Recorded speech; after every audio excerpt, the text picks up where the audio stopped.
মানব সম্পর্ক বিকাশের দক্ষতা অর্জন করে। বিন্যস্ত করার পর তা নিয়ে দলগত আলোচনা করা হয়।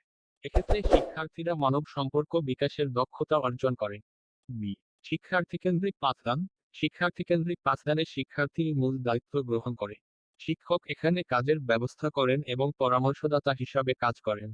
কাজের মাধ্যমে পাঠদান পদ্ধতির সুবিধা। কাজের মাধ্যমে পাঠদান পদ্ধতির সুবিধাগুলি হল: শিক্ষার্থীদের কাজে সক্রিয়ভাবে অংশগ্রহণ করার ফলে তাদের কর্মদক্ষতা বৃদ্ধি পায়। শিক্ষার্থীরা বিভিন্ন সমস্যার সম্মুখীন হয় এবং তার সমাধানে সচেষ্ট হয়। হয় কাজ করার মধ্য দিয়ে বিভিন্ন জ্ঞান অর্জিত হয়। প্রকৃতি থেকে শিক্ষা গ্রহণের ফলে শিক্ষা সহজ ও সুন্দর। কাজের মাধ্যমে পাঠদানের অসুবিধা। এর সাফল্য পূর্বের পরিকল্পনার উপর নির্ভরশীল। বিশেষ দক্ষ ব্যক্তি না থাকলে সমস্যার সৃষ্টি হয়। শিক্ষার্থীর বিষয় সম্পর্কে জ্ঞান না থাকলে অনেক অসুবিধা হয়। এই পদ্ধতিতে শিক্ষকের পরামর্শ ও পরিকল্পনার বিশেষ গুরুত্ব আছে। শিক্ষকের দক্ষতা না থাকলে সমস্যার সৃষ্টি হবে।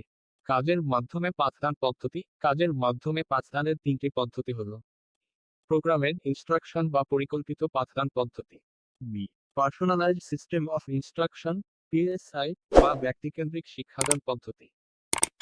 Computer assisted instruction, সিএআই।